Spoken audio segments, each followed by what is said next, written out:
ध्रुव जी को मां ने कहा कि बेटा जीवन में प्रतिशोध नहीं बोध की आवश्यकता है, और बोध संतों के चरणों में जाए बगैर पैदा नहीं होता।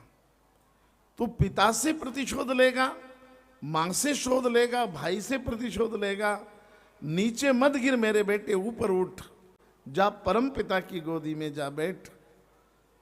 और ध्रुव जी को मां ने भेजा है उत्तर दिशा की ओर, क्योंकि जहां जाना जहां से उत्तर मिले, समाधान मिले, उनके पास मत जाना जहां जिंदगी में प्रश्न खड़े होते हैं। भारत प्रश्नों का देश नहीं, समाधान का देश है। और इसलिए ध्रुव जी मां को प्रणाम करके उत्तर की तरफ चल दिए हैं। थोड़ी ही दूर पहुंचे कि देवऋषि नारद के दर्शन हो गए, प्रणाम किया, अपना नाम लेकर कि मैं चक्रवर्ती सम्राट महाराज उत्तानपाद का पुत्र राजकुमार ध्रुव आपको प्रणाम करता हूं। देवऋषि ने कहा कल्याण हो राजकुमार, लेकिन यहां कैसे घूम रहे हो? बोले गुरुदेव, मैं भगवान की गोदी में बैठने आया हूं। भगवान की गोदी में क्या आवश्यकता पड़ी? बोले मैं अपने पिता की गोदी में बैठना चाहता था, पिताजी ने गोदी में बिठाया नहीं, मन में क्षोभ, शोक और क्रोध पैदा हो गया, प्रतिशोध का भाव आ गया। तो मेरी मां ने समझाया कि जा, पिता नहीं परम पिता की गोदी में बैठ। तो मैं जंगल में आ गया। देवऋषि नारद ने अपनी शिखा जो गोपुच्छलाकार थी उसको छोड़ा और ऐसा फेंका। ध्रुव जी ने कहा ये क्या करते गुरुदेव? नारद जी ने हंसकर कहा ध्रुव, ये जितनी बड़ी मेरी शिखा चोटी है ना, उतनी बड़ी बड़ी दाढ़ियां और जटाएं जिनकी है, लाखों लाख साल से तप कर रहे हैं, उनको भगवान नहीं मिला तो तुझ 5 साल के बच्चे को क्या भगवान मिल जाएगा? जन्म जन्म मुनि जतन कराई, राम अंत राम कही आवत नाही। जन्म जन्म की साधना के बाद अंत समय में मुख में राम भी नाम ना आ पाया। ये मार्ग इतना कठिन है बेटा, तुम लौट जाओ वापस। 5 वर्ष को बच्चों को भगवान नहीं मिला करते हैं। ये मां की गोदी में बैठने के दिन है, भगवान की गोदी में नहीं। ये झूले में बैठने के दिन है, ये पलने में बैठने के दिन है, ये काठी के घोड़े पर बैठने के दिन है। ये बाल अवस्था भगवान की गोदी में। लौट जाओ वापस। ये जंगल में शेर चीता भालू रहते हैं, लौट जाओ। ध्रुव जी ने हाथ जोड़कर कहा देवऋषि क्षमा करें, लाखों लाख साल तप करने वाले को भगवान क्यों नहीं मिला? वो जाने, उनकी तप जाने, उनकी तप की विधि जाने।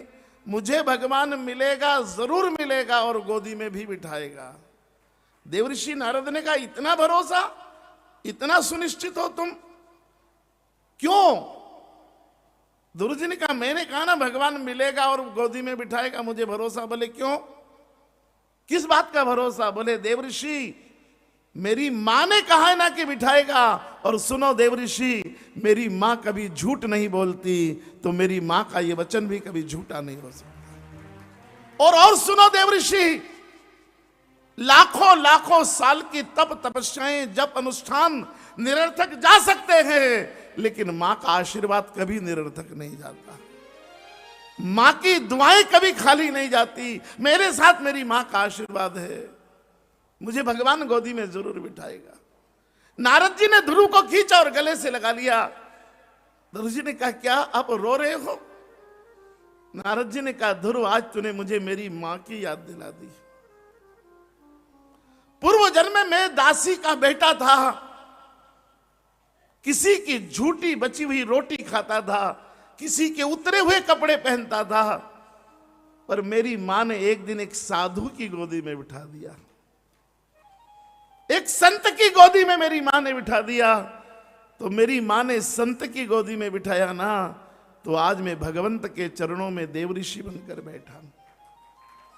मेरी मां ने संत की गोदी में बिठाया था। धन्य है तेरी मां जिसने तुझे भगवंत की गोदी में बैठने के लिए भेजा। नारद जी बैठ गए और धीरे से ध्रुव जी को गोदी में बिठा लिया। ध्रुव जी ने कहा ये क्या करते हो? बोले बेटा, जो एक दिन संत की गोदी में बैठ जाता है, जरूर एक ना एक दिन वो भगवंत की गोदी में बैठ जाता है।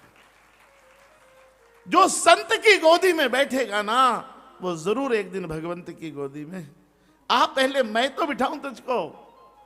और नारद जी ने ध्रुव जी को गोदी में बिठा लिया। धीरे से अपना मुख ध्रुव जी के कान के पास लाए और कहा, कुमार ध्रुव एक बात कहें आपको। बोले जी, अगर मैं आपको गुरु मंत्र दूं तो आप मुझसे गुरु मंत्र लोगे? अगर मैं आपको दीक्षा दूं तो आप मुझसे दीक्षित होएंगे? अगर मैं आपको शिष्य बनाऊं तो तुम मेरे चेले बनोगे? ध्रुव जी एकदम फिसल गए, सामने चले गए, हाथ जोड़े। बोले, देवऋषि क्षमा करना, मैंने तो सुना है कि लाख लाख बार प्रार्थना करो तब कोई गुरु किसी को शिष्य बनाता है, और मैंने तो एक बार भी नहीं कहा, तो फिर आप जबरदस्ती मेरे गुरु क्यों बनना चाहते? क्षमा करना, इस देश में जबरदस्ती ही गुरु बनने की परंपरा है। शिष्य का सामर्थ्य नहीं कि गुरु को ढूंढ ले, जब जब ढूंढा है गुरु ने ही शिष्यों को ढूंढा है। कोई चाणक्य ही चंद्रगुप्त को ढूंढ लेता है, कोई समर्थ राम ही शिवा को ढूंढ लेता है, कोई रामकृष्ण परमहंस ही नरेंद्र को ढूंढ लेता है। सदगुरुओं ने ढूंढे हैं अपने शिष्य। हमारा सामर्थ्य नहीं कि हम सदगुरु ढूंढ लें, सदगुरु का सामर्थ्य है कि योग्य शिष्य ढूंढ लेता है। नारद जी ने कहा, बेटा मैं गुरु बनूं तो तू चेला बनेगा। फिसल गए। बोले, आप जबरदस्ती गुरु क्यों बन रहे? तब नारद का उत्तर सुनना देवऋषि का। बोले, बेटा तू मुझे भरोसे का आदमी लगा इसलिए। बोले, मतलब? तूने कहा ना कि तुझे तेरी मां के वचन पर भरोसा है। सुन ध्रुव, जिनको माँ बाप पर भरोसे होते हैं वे ही गुरु पर भरोसा करते हैं, और जिन्हें गुरु पर भरोसा हो वही भगवान पर भरोसा करते हैं। जिन्हें अपने माँ बाप पर भरोसे नहीं वे क्या गुरु पर भरोसा करेंगे, और जिन्हें गुरु पर भरोसा नहीं वे क्या भगवान पर भरोसा करेंगे। तू भरोसा का लगता है ना, इसलिए मैं तेरा गुरु बनना चाहता हूं। प्रणिपात कर दिया, साष्टांग प्रणाम ध्रुव जी ने। कहा, शरणागतम शरणागतम, मुझे मंत्र दीक्षा दीजिएगा, मैं आपके आश्रय में हूं। पर नारद जी एक बात तो सुन लीजिए। बोले, क्या? बोले, मेरी माँ की आधी बात तो सच हो गई ना। मेरी माँ ने कहा था कि उत्तर में चला जा, कोई सदगुरु मिलेगा तो तुझे भगवान की गोदी में बिठा देगा। आप अपने आप मिल गए मेरे सदगुरु, अब मुझे दीक्षित कर दीजिए। और नारद जी ने ध्रुव जी को गोदी में ही बिठाकर, दोनों वरद हस्त माथे पर रखकर कान में मंत्र दीक्षा दे दी। किसी ने ऊन के आसन पर, किसी ने कुशा के आसन पर, किसी ने मृगचर्य के आसन पर दीक्षा ली होगी, लेकिन ध्रुव का भाग्य है कि गुरु की गोदी का आसन था।